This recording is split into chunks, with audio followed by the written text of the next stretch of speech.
Hello, good morning, good afternoon, good evening, friends and colleagues. The session that we are going to now focus on is related to unpacking and implementing Article 6. Myself, Perumal, from the UNFCCC Climate Change Secretariat. I would be moderating this session, and I have an esteemed panel, which I would be introducing in a few minutes. The broader scope of this particular session is to look at the COP26 Glasgow, saw the adoption of the decision on Article 6 of the Paris Agreement, allowing for the full implementation and unlocking the potential for cooperative implementation to achieve ambitious NDCs. We would start with me providing a bit of an update on the current status of Article 6 decisions from COP26 in Glasgow, and we would be hearing from the panel on the future that lies in front of us. So the panel that is going to join me in providing their inputs are Martin Hessian from the European Commission.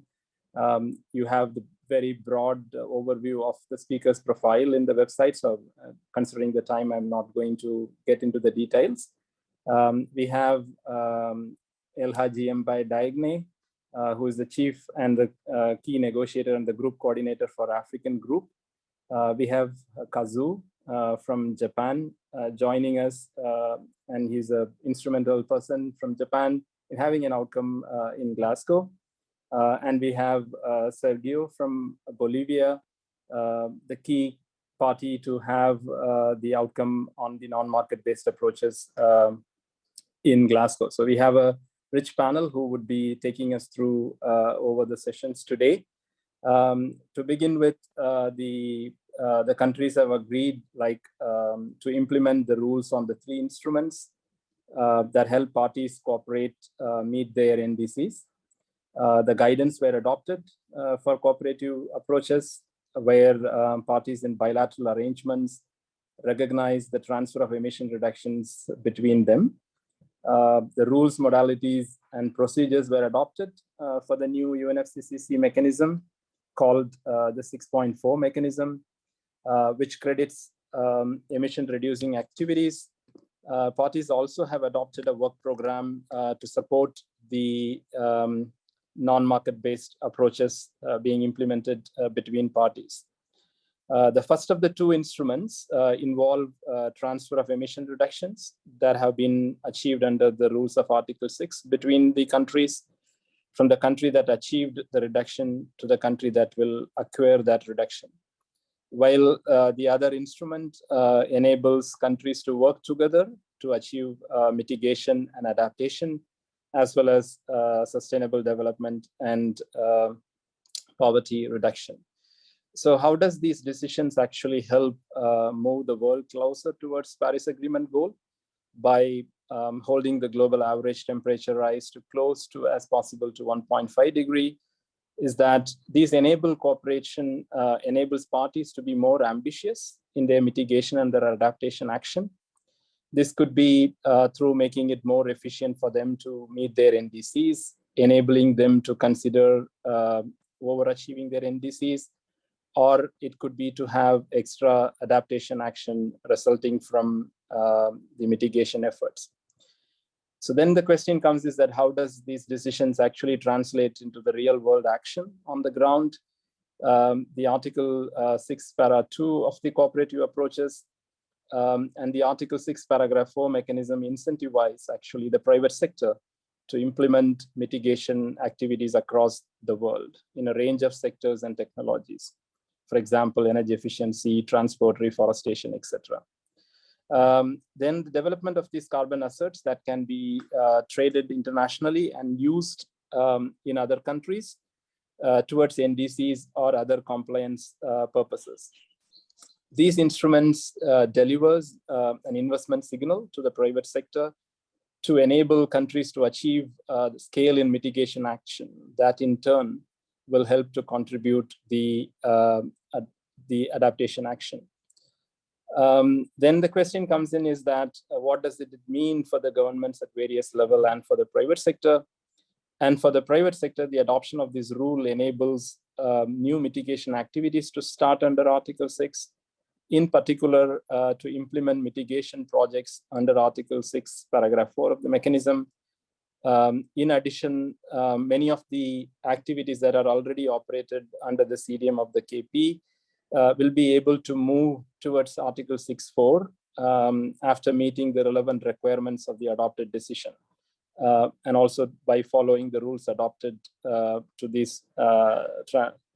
do this transition. For cooperative approaches, countries that are cooperating already to deliver their NDCs with cooperative approaches will not now start to provide the details of those approaches through reports, and those reports will need to be reviewed, and all the details will be made available in the public interface on the UNFCCC website. For project mechanisms, the bodies that supervise the clean development mechanism and the new Article 6.4 mechanism will be meeting this year to start to deliver the rules for the new projects and the process for transitioning of activities to the new system under Article 6. In relation to the cooperation that does not involve the carbon assets, which is the Article 6.8, committee will start to meet and implement a program of the work that parties have agreed in Glasgow. So all the rules and principles are being decided, and now we are in the stage of implementation, and the implementation rules now has to be provided by parties in Sharm el-Sheikh. Having said that, this is what we have as a broad outcome on Article 6, what we have achieved. Now I would like to invite Martin, if you can provide an overview on the implementation of cooperative approaches and the next steps that both the government and the private sector need to undertake to implement Article 6. Over to you, Martin. Okay. Thank you so much, Parimal, and I'm delighted to be here. I think there's an amount of feedback. I don't know how to get rid of that. Can we switch down? Yeah. Basically, I've really got a couple of things to say on implementation. One of them is a joke I've already told here, which is that years and years ago, I met a negotiator and asked about some of the results that she negotiated and what had happened in terms of implementation. And she said to me that she wasn't a good mother. She didn't know. So I'm hopeful that all of us on this call and more broadly are good parents to what happened in Glasgow. For us, it was a significant breakthrough on at least two big political issues that were dominating the debate. One, having accounting rules that apply to the first Paris period from the beginning, where we have agreement on that. And two, having some sort of mechanism to address the alignment of market action with Paris goals. There's a lot more that we decided, but in essence, I think those are the two big market-related political decisions. And I think Sergio will talk in more detail to the work program and the Glasgow committee that we have on non-market action to balance that. So we need to go home and implement. There are a range of things that I'm hoping are technical and not political that we need to elaborate on. Their reporting formats and infrastructure for implementing the accounting approach. Essentially, we will all as parties need to make an initial report to initiate cooperative approaches. It seems likely to me that won't happen much before 2024, which is the back date for us with the biannual reports. And while we prepare those reports, we need to put in place a range of things that report requires us to report on. One of them is the infrastructure for tracking of units or registries. Another of them is our mechanism for reporting, and several other items. So this year, I think at the international level, we'll be looking very much at trying to develop the reporting standards and the technical specifications for infrastructure, so that next year, as an EU, we would hope to implement or start to implement those reporting requirements in our domestic legislation.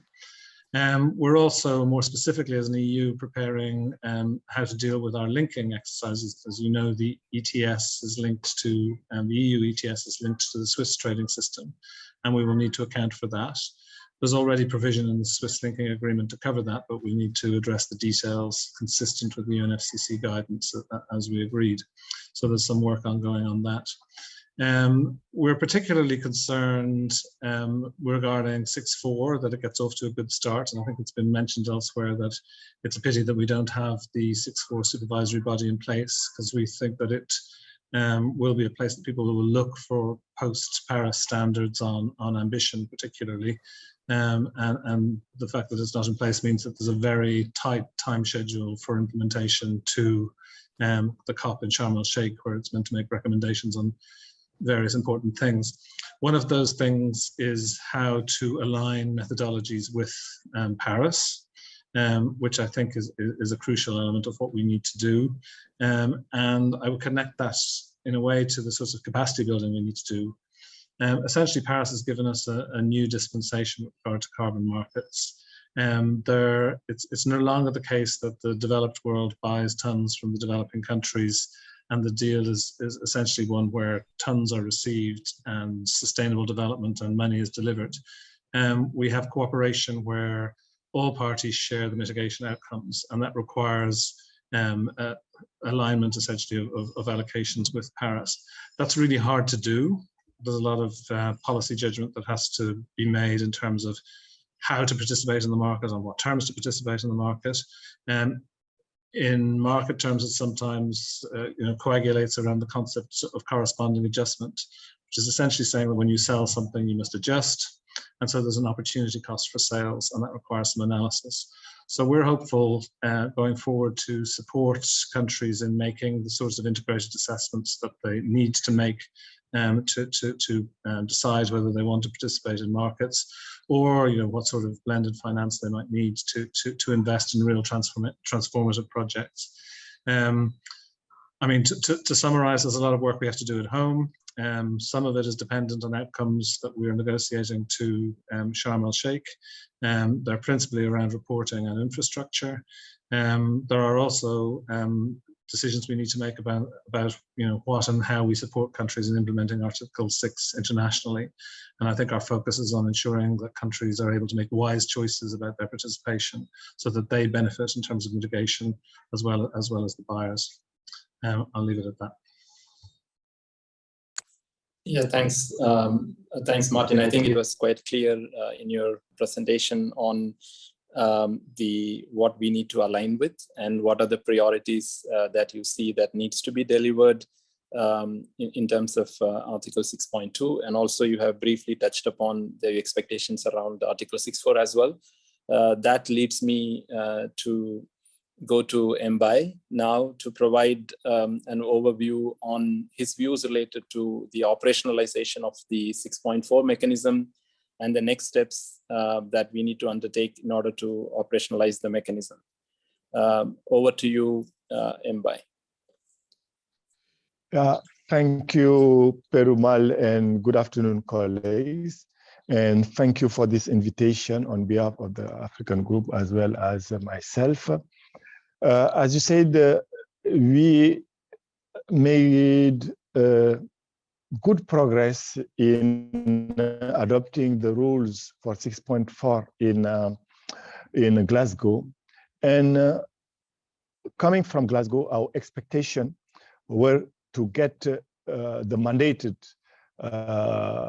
from the CMA to the 6.4 supervisory body to be completed by Sharm el-Sheikh and get the starting of that mechanism early next year. But as said by Martin, we still don't have the nomination of all members of the supervisory body, and that is a concern from our side. And hope that when we'll be in Bonn, party will do their best to get that body in place, and just after Bonn we'll start to do the work what is needed, because there are a lot of work, and we have a very huge expectation from this mechanism from the African perspective, because many countries are relying on this mechanism for many reasons. For domestic reasons, because many activities are based on the different methodologies and different standards and tools provided by the CDM. And because we are now in the Paris Agreement, we wanted all of them to be aligned to develop some activities in the country. But also, many African countries will rely on this mechanism when being active in the 6.2 mechanism, because they are not the ones that are already have some bilateral agreements. They are not relying in other standards and wanted that mechanism to be operational. And the experience we had from the CDM, we had it very late, and we wanted that this new mechanism take into account a very large scale of activities in the future than the CDM. We have seen the progress made under the CDM, having starting with a project base and moving to programmatic approaches. And we wanted this mechanism being more open and take into account all what we consider at the sectorial level, as well as having policies and many others. So we wanted just to have this body to be in place and move very quickly forward, having this connection between the current CDM executive board and this supervisory body, and both together, they can do a lot before the end of this year to make progress and complete some of the mandates that are very important operational in the current of next year. Thank you for the first, and I'll come back to go deeper in some other issue in relation to 6.4. Thanks. Sorry. Thanks a lot, Mbai, for your intervention. It was quite clear that there are many countries that are in need of this centralized mechanism. You have alluded to the fact of the importance of this new mechanism and its necessity for being operational. You have looked at also specified about as your expectation on the scope of the Article 6.4 is much broader than from facility level and at the program.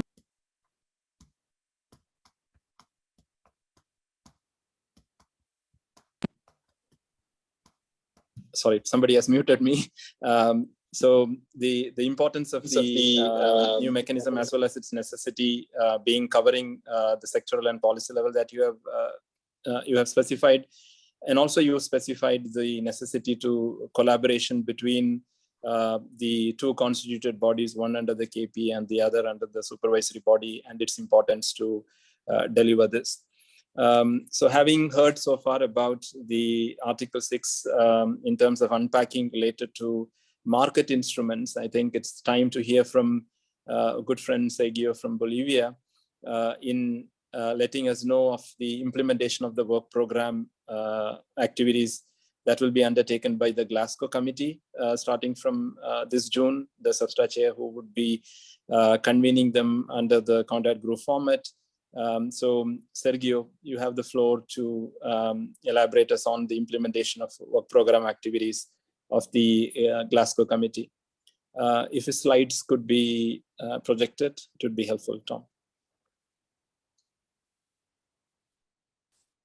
Thank you, Peru, for the introduction. Tom, I'm going to ask you to jump through the slide to make it as effective as possible, but I'll leave it behind for anyone that would like to have a greater look to I think what perhaps has received less coverage, but I think is still as important. If you could go to the next one. The following one. Thank you, Tom. I think we have to understand a little bit of the context. Let's jump on board and what's already going on.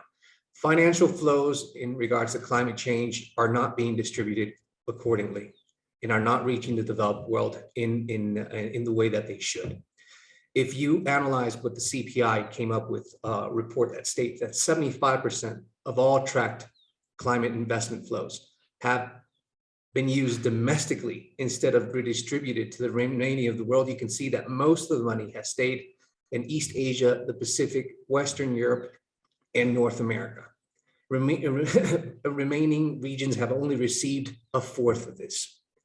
So there is a dire need for a stronger multilateral intervention that basically upholds the principle of not leaving anyone behind. And in other, I think, important factor is that the financial impacts of climate change are already being assumed by developing countries. 61% of all climate flows are made up of public debt.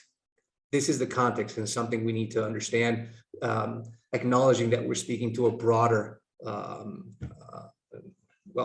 universe here of people. Following one, please. Next one. So in essence, what we have here is that essentially non-market mechanisms are the ones that are providing the adaptation costs. And at the same time, there's no real data on how much money from the private sector is coming in. So there's one thing that we must be clear. The NDCs that countries placed political will on realize the exercises in the interior of our countries to try to have a mechanism to ultimately try to bring together the means of implementation is not there yet. Next one. Next one. The following one, thanks. Yeah. So essentially what came out of 6.8 in Glasgow was interesting. As I was saying prior, the NDCs are a means of articulating initiatives that countries have recognized through projects and whatnot, and trying to find that these are met with the means of implementation, both technical and financial cooperation. Essentially, what we're trying to do is we're going to try to create country profiles. Let's go to the next one. I think this one's a bit easier to understand.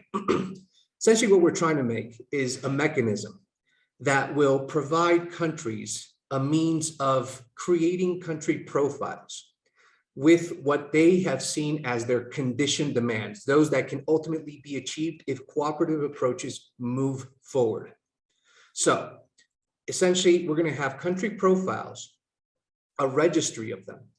These country profiles will then be matched and put together if they have commonalities in between them. For example, there's countries that want to move forward in terms of alternative energy transitions.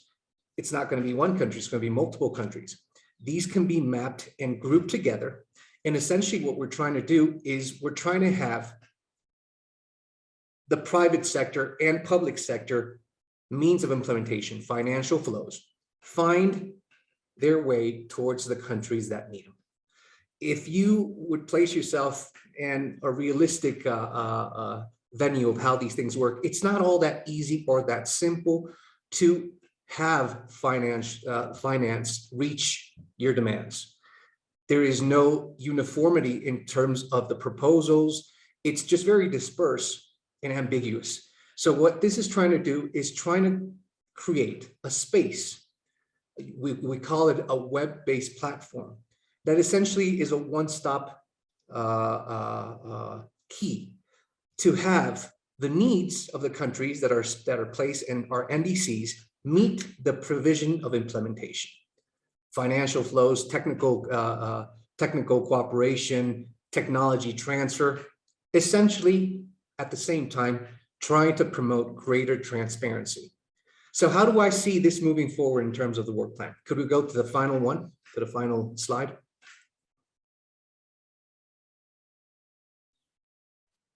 All the way to the end. Here, in summary. All right, we can stay here, So essentially what I see working here is first, you have countries countries creating their profiles, hopefully through a homogeneous manner so that it's easy, recognizing that each country's exercises and way of presenting their NDCs is not uniform. But in terms of how we're going to report this to this platform, let's try to be as uniform and homogeneous as possible so it's easy to group some of these initiatives and some of these needs. And then from then on, you're going to have this web-based platform that will essentially permit you to have a repository where you have these needs, and hopefully they'll come into synergy with the means of implementation. Private, public funds that perhaps have an issue in trying to find where to place their cooperative approaches. At an implementational phase, this institution could also help in technical assistance. Do you think it's easy to create some of the proposals that the GCF might require? There are aspects that are more complex than we think. And some countries don't have the institutional capacity to do this. But if you can group them and see that the commonalities are a contributing factor, you can have proposals that are multi-state. And this at the end of the end will try to strengthen it. And finally, at a reporting stage, in different facets of it, but there has to be a reporting stage that really tries to identify the gaps and the problems of implementation. I think what we're going to come in confrontation with is that the financial flows, like stated in the beginning, are not reaching developing countries, and you are leaving many parties behind. So essentially, we're trying to give a multilateral scenario much greater legitimacy on how to move forward in the convention and at the world stage. That would be all. Thank you very much for the time. Thanks a lot, Sergio, for bringing all market participants also to understand in a clearer manner the opportunities that exist in terms of and the potential collaboration possibilities through the non-market based approaches. And you also have clearly outlined the specific functional expectations that you expect out of this platform that needs to be developed as part of the Glasgow Committee on Non-Market-Based Approaches. Now that brings to Kazu. I always feel that Kazu is deprived of sleep. Most of the time we organize these meetings and he's always anytime willing to help us in speaking on any events. But sorry, Kazu, also today to keep you awake at a late evening. So we have been hearing from Martin as well as from Mbai, the different things that we need to do and the implementation aspects that needs to be done, the capacity constraints that exist within different implementation countries. So from your perspective, can you provide an overview of where should the capacity building should be focused? Because the Secretariat has been mandated in consultation with parties to implement capacity building. So if you could please elaborate on where we should focus on and what needs to be prioritized. And if you can also give what is currently existing with respect to offering capacity building around implementation related to Article 6. Kazu?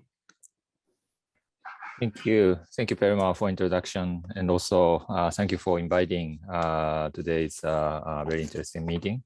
And also nice to see all the good friends. And good evening from Japan. Of course, happy to sacrifice some of my sleeping time for this beloved Article 6 topic, which we all need to enabling our ambition. Yeah, just to start with the statement that because of this, today's title is the Unpacking the Potential. There has been quite a lot of potential mentioned, like more than 120 parties mentioned the use of Article 6 in their revised NDC, which was submitted last year. And also there is several reports mentioned about quite a lot of emission reductions to be achieved through this Article 6, something like 5 to 9 billion, and also the additional savings of 250 billion US dollars by enabling Article 6. So I think there is a lot of potential out there in Article 6. The question is how to really make that happen. So the implementation is really the important part of this stage.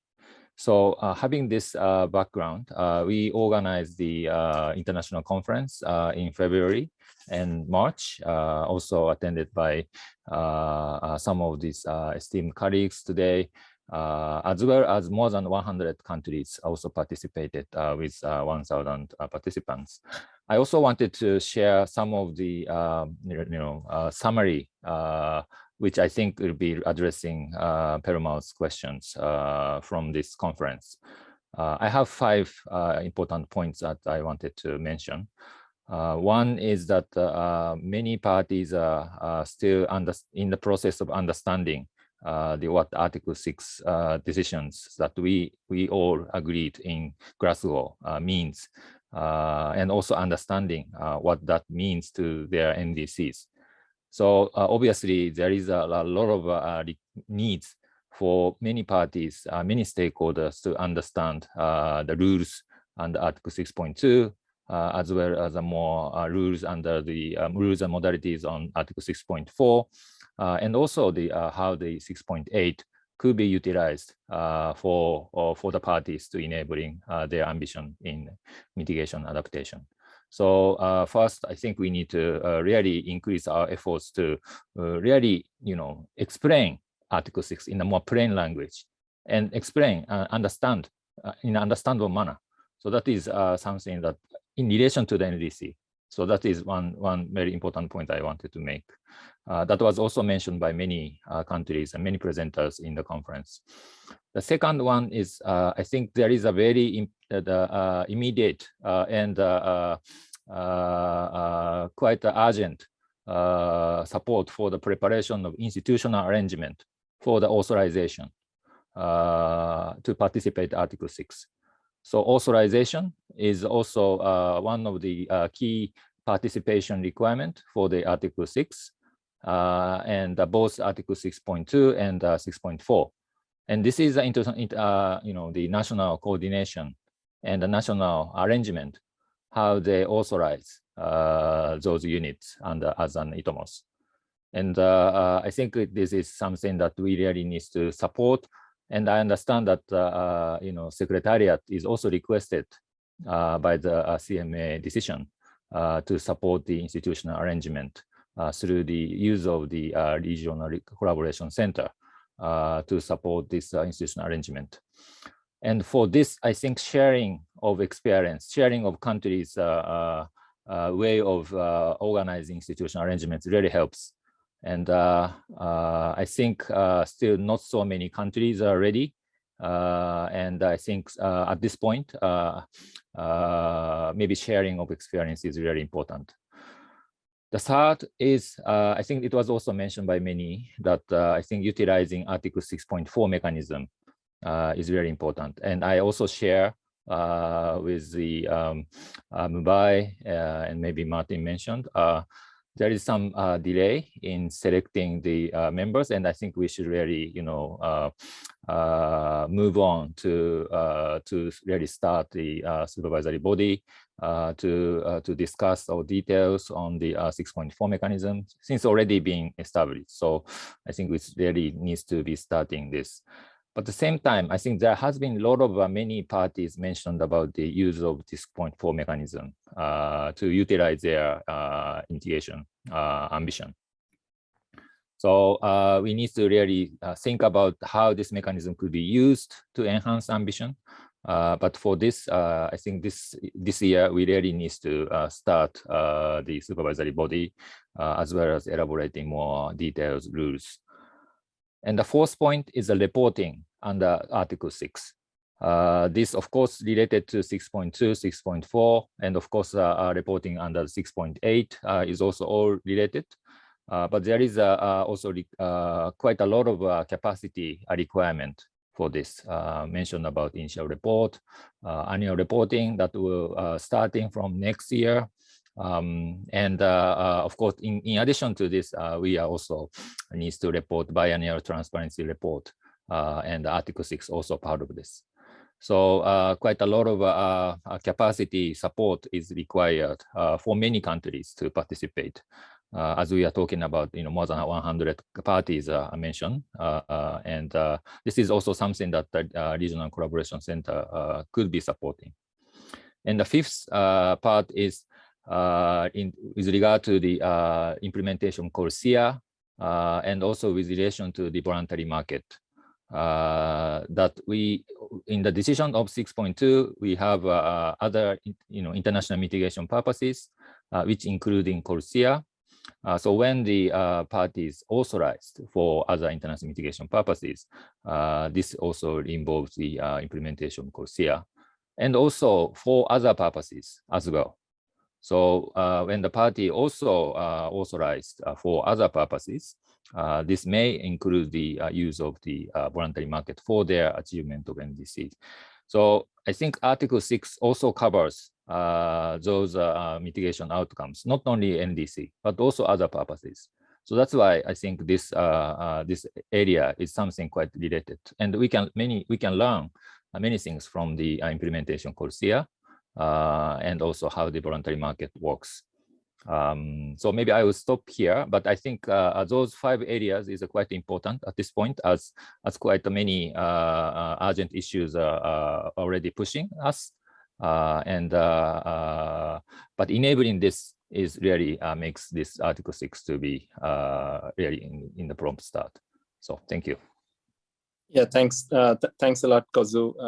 It's quite complete, and you have clearly elaborated the 5 key areas which there's an expectation related to capacity building, starting from understanding the decision itself in terms of the level of information that's been decided, and it's always there as a room for interpretation. And it's clear from your presentation that that's one of the first areas of capacity building needs. Then in terms of institutional arrangements related to authorization, in 6.2 and 6.4, you have included the issue related to reporting, and also you have looked at the interface between the 3 broader use categories under the markets, like the NDC application, the other international mitigation purposes, like for example, like SIA, and the voluntary carbon markets and their interface, and how that links amongst each other and how they coexist amongst themselves. And that's the need where you have identified the capacity building needs. So we have 8 minutes left to conclude the session. We started 2 minutes late. So probably I will take a rapid fire round of 40 seconds of a question to one to each other. So since Kazu, you came in last, I will start with you just for 30 seconds. And then there are some questions that are in the chat. I will pick up 1 or 2 depending on the time that is available. I'm sure that we can go on and on this topic. But I will take Kazu, like if you can say that quickly on how parties can assist each other in developing capacity for Article 6. You have identified different areas, but like if you could, in less than a minute, if you can say that how parties can assist each other in developing capacity for Article 6. To you, Kazu. Yeah, thanks. Maybe I'll try to be short and try. First one is, I think, coordination of efforts is quite useful, and probably that is something we need to put a lot of effort. So coordination among RCCs, they have already mandated, and the parties also supporting, and the institutions, they have their own, supporting, and also private sector is doing their own. So understanding those different aspects, and then I think coordination could really make things more scale up. So for this, the sharing experience, as I said, among how the authorization, institutional arrangement, and also supporting some of the pilot project, including the tracking and recording infrastructure. I think that is also one of the important area that party needs to prepare. So supporting those area is important. And also the 6.4 and the 6.2, the baseline development, how those mechanisms could enhance emissions, the ambition in relation to the NDC is key. And then lastly, scaling up of capacity up activities. We need to utilize the regional collaboration center as well as the regional alliances and also international organization to really, to talk each other and then how to coordinate so that we can replicate and then scale up. So these are the things that we think to be incorporated in addition to those elements that mentioned. Thanks, thanks, Kazu. In the benefit of time, I would not try to paraphrase, and thank you so much for responding to that. So now I'll turn to Martin. Martin, could you say that how the private entities can work with governments to find potential mitigation outcomes that could be used for NDCs or other international mitigation purposes? Just a moment, Yeah, well, in a way, I think the answer to that question is not about Article 6 at all. I think companies can help deliver on climate goals by reducing their emissions. And we know that there are voluntary pledges for carbon and climate neutrality as such. So we know what the challenge is. We need to substantially reduce our emissions, and they need to be balanced with removals. Offsetting can play a role, but it cannot replace the need for those internal emission reductions. So insofar as companies can manage their scope 1, scope 2, scope 3 emissions, that's the biggest contribution they can make to helping governments deliver. I've seen some of the questions in the chat about corresponding adjustments, and it's a question that's very much out there. We know that all markets, whether they're voluntary or compliance, need to exist within a trajectory to net neutrality. That requires us to have clarity in accounting rules, so that's a challenge both to the public and private sector. Article 6 is part of that answer. And we also know that the allocations to markets need to be ambitious enough to deliver on those goals, and that's also a challenge in the 6.4 mechanism, in voluntary markets, and for ourselves in Europe in terms of allocations to the ETS. So for me, we all need to be on the same page. It's a coordinated thing, as Kazu has said, and those are the key challenges, basically. Thanks, Martin. And now I'll turn to Mbai. Mbai, in your view, that how does the mechanism can serve for both the voluntary as well as the compliance market? And in your view, what are the potential benefits of the Article 6.4 units in the markets?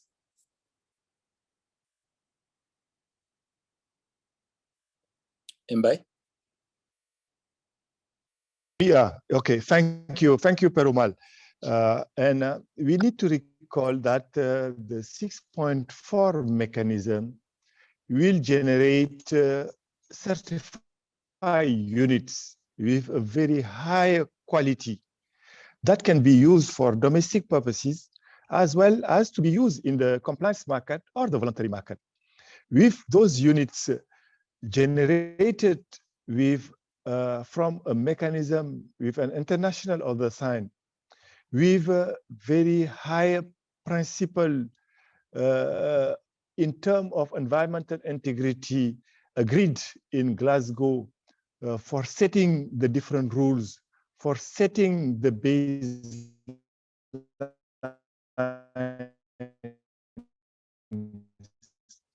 with also having a contribution and not being only a criticism we had under the CDM, with units already applying a corresponding adjustment if at the early beginning it is said that they will be transferred. We think based on all those elements and also taking into account the experience we already had under the CDM and all the improvement we have provided during these years, this mechanism may be a reference when it comes to carbon market schemes for the use for domestic domestically for the use for compliance as well as for the voluntary market. And many of the rules, standards, and tools from the CDM are already used in other sectors, climate finance, as well as carbon result-based finance, or many other things. We think if we design properly and set the rules as we plan to do, this mechanism will be a reference and may serve both the compliance as well as the voluntary market, and also can serve many other usage when it comes to result-based finance as well as some other financial issues. Thank you. That's what I can say. Thanks a lot, Mpe. I've been given warning from the organizers. So before closing, Sergio, if you can say that how can the public and private entities and civil society organizations be encouraged to participate in the non-market-based approaches? If you could say in 30 seconds. Of course. I think there's a way forward. We've obligated parties to a certain degree to create NDCs. The synthesis report by the secretariat states that the trajectory that we're moving towards, because of the lack of ambition in them, is leading us to a catastrophic scenario in the future. If civil society does not have more access to this information in a means of tracking how countries perform and, I guess, grasp better hold of where they're placing this trajectory towards, we're in a problematic scenario. I think the NDCs are an instrument that was created by us, by the parties, to create a means of following up, monitoring our results, and to see where we're heading towards and the ambition that we're placing. Right now, it is not being truly emphasized. We cannot do this again and again.